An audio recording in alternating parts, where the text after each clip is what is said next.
Very important digestion system. अगर किसी तरह का स्ट्रेस या टेंशन, बेहम या कोई भी बात मन में आ जाए, खाना हजम नहीं होता है।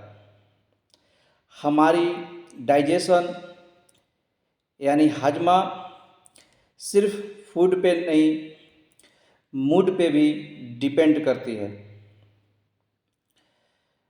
हमारे विचार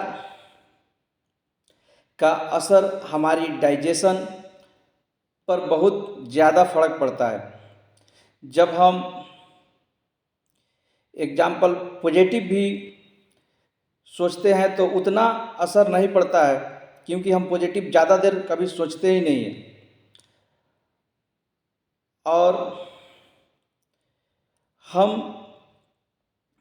जितना नेगेटिव सोचते हैं उतना ही असर, क्योंकि नेगेटिव ज़्यादा देर तक ही आदमी सोचता है तो वो ज़्यादा असर पड़ता है डाइजेशन पे भी, और आपका हाजमा पे यानी हाजमा पे फर्क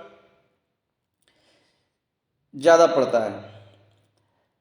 आज से कुछ दिन पहले कैट यानी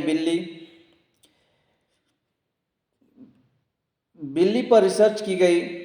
गल्फ में कुछ किस्म के बिल्लियाँ ली गई और कुछ नस्लों को, और उसको खाना खिलाया गया और उनको चेक किया गया। उनके एक्सरे और एमआरआई स्कैन करके कितने देर में खाना डाइजेशन होता है, जो रिसर्च में पाया गया 2.5 घंटे में बिल्ली यानी कैट का डाइजेशन यानी हजमा हो जाता है। और अगले दिन सेम बिल्ली को सेम टाइम पे खिलाए गए। यह ठीक है जी। बिल्ली का खाना खत्म होने से 2 मिनट पहले ही कुत्ता को लेके आया गया, और लेकिन कुत्ता को पकड़ के रखा गया था, गार्ड ने पकड़ के रखे थे, और कुत्ता कमरे में घुमाया गया और कुत्ता भूखने लगा यानी चिल्लाने लगा बिल्ली के ऊपर। बिल्ली ने देख रहा था, उसने बिल्ली को हुआ नहीं, कुछ नहीं हुआ, लेकिन कुत्ता ने बिल्ली को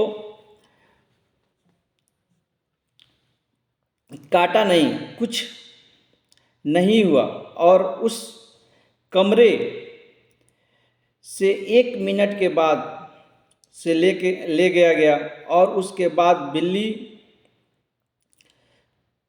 की चेक इन की गई। तो 8 आवर्स यानी 8 घंटे में तक बिल्ली का खाना डाइजेशन यानी हजमा डाइजेशन अभी शुरू ही नहीं हुआ, जब तक कुत्ते ने बिल्ली को कुछ किया भी नहीं। लेकिन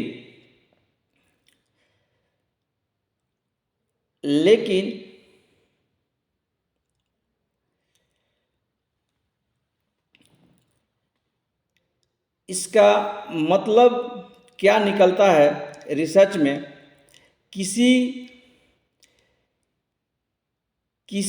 भी नहीं, कुत्ते ने बिल्ली को काटा भी नहीं।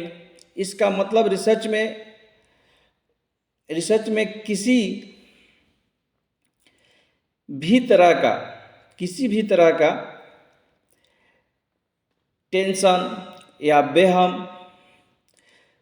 कोई भी बात मन में आ जाए तो खाना डाइजेशन यानी हजमा नहीं होता है। इसका मतलब यही समझ में आ रहा है, आप भी समझ सकते हैं इस बात से। Thank you.